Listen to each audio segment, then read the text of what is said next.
Welcome to a quick video on the Citroen Grand Picasso. This particular one is a 1.6 diesel automatic.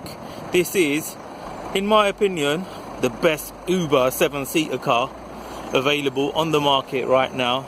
And the Picasso, unlike the Zafira, you can actually use as an Uber driver as an XL model, so you can get the full 7-seater rate, unlike others in the market, unless you can buy a Citroen or an Alhambra or a Galaxy. Of course, this is the next best thing, and this is far cheaper than those other models.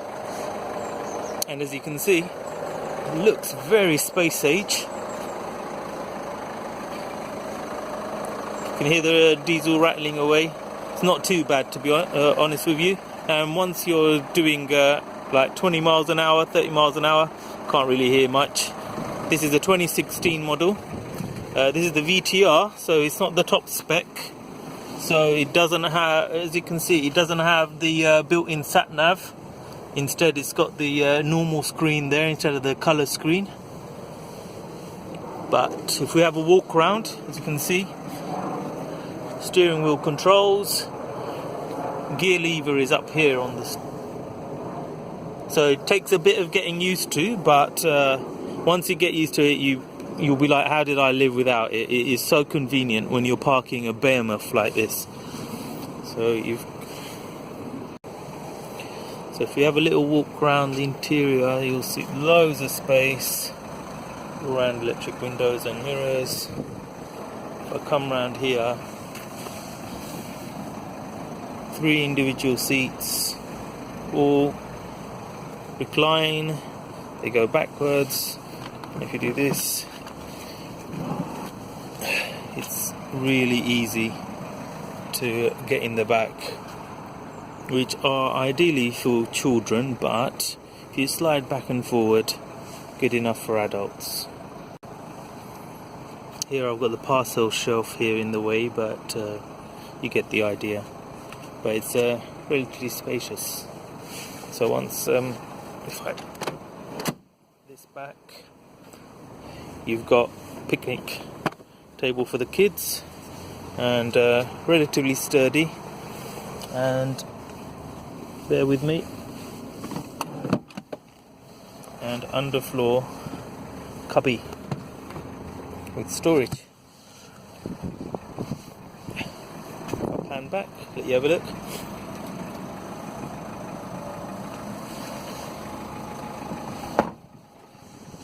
And the boot with all 7 seats up, it's not big. It's not big at all. But this is to be expected for this level of car, and actually, all things considered, not too bad a space. You can get a couple of holdalls in there or a foldable pram. Show you there, look at that. This goes way back. Fantastic practicality.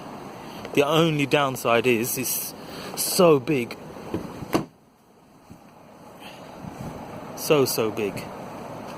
So you have to try and get used to the way it drives.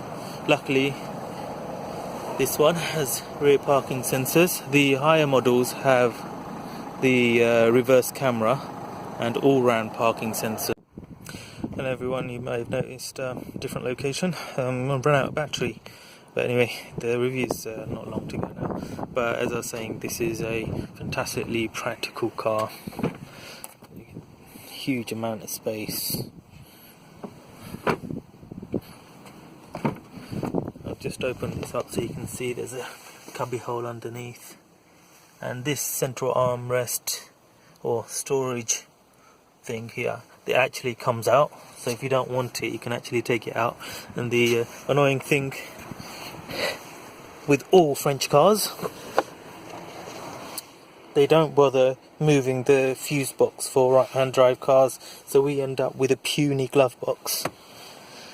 But overall, fantastic economical car, cheap road tax.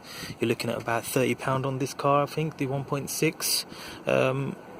Blue HDI automatic is 30 quid, and you're looking at fuel economy around 50 miles per gallon on average, and you can actually easily achieve over 60, nearly 70 miles per gallon doing 50-60 miles an hour on the A roads, A406 or motorway, and fantastic it is. Lovely, comfortable. No, you won't get tired in this car. If you've got long journeys you want to take, this is the car to be in. And of course, for the Uber drivers, this is the cheapest XL 7-seat vehicle that you can get for your money, and it is highly recommended. In terms of like things to watch out for, obviously French cars being French cars, as they age they're not great reliability wise, but as long as you maintain it, and I always advise, unlike other cars with things like this, take it to the main dealer, keep it serviced at the main dealer, especially if you're an Uber driver, and they do goodwill gestures, and it ends up actually being cheaper for repairs because they'll give you discounted labour rates or discount on parts. Common issues are that the